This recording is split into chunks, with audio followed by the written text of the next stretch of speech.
আসসালামু আলাইকুম।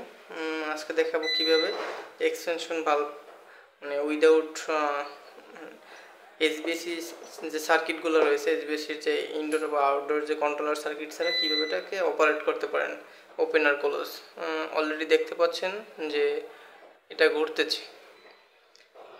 তো আমি যদি এটা এখন ফরওয়ার্ডে ঘুরতেছে, এটাতে আমি রিভার্স করি তো ও ক্লোজ এদিকে মানে ডানে ঘুরতেছে।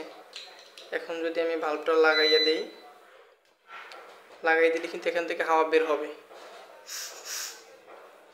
হাওয়া বের হচ্ছে। এবার যদি আমি ফরওয়ার্ড দিই তো এবার আমার বাল্বটা ক্লোজ হবে।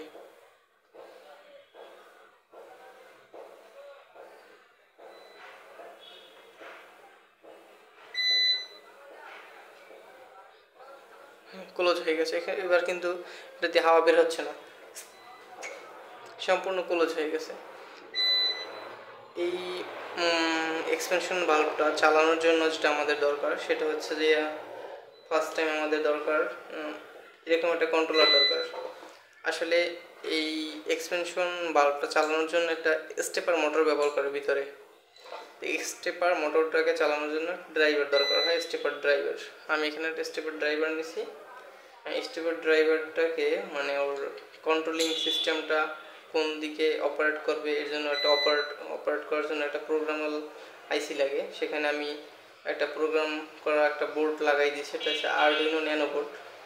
এখানে কম্পিউটার থেকে প্রোগ্রাম করা আছে, আর এখানটা পুশ বাটন আছে যাতে আমি রিভার্স ফরওয়ার্ড করতে পারি, আর ভেরিয়েবল রেজিস্টার দিয়ে স্পিড কমানো বাড়ানো যায়। আমি যদি আপনাকে একটা নর্মালি যে এটা একটা ছোট স্টেপার মোটর, আমি এটাকে চালাই দেখাচ্ছি।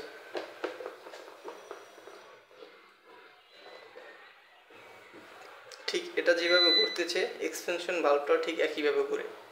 আমি যদি এখানে ভিতরে যে পুশ বাটন যে চাপ দিই তো রিভার্স ফরওয়ার্ড ঘুরবে। আর ওর ঘূর্ণয়নের যে গতিটা, ও যে কতটুকু স্পিড ঘুরে, এটা যে এখানে যে ভেরিয়েবল রেজিস্টার আছে এর মাধ্যমে গতি কমানো এবং বাড়ানো যায়। যে একেবারে স্লো ঘুরতেছে, চাইলে আরও স্পিড কমানো যায়। মানে ওর সংকেতগুলো এখানে কিন্তু এলইডি দ্বারা দেখতে পারতেছে ও কী পরিমাণ আস্তে আস্তে একটার পর একটা কয়েল কানেকশন কীভাবে পাচ্ছে, তারপর আস্তে আস্তে ঘুরতেছে। একেবারে স্লো স্পিড, চাইলে এর চেয়ে বাড়ানো যায়।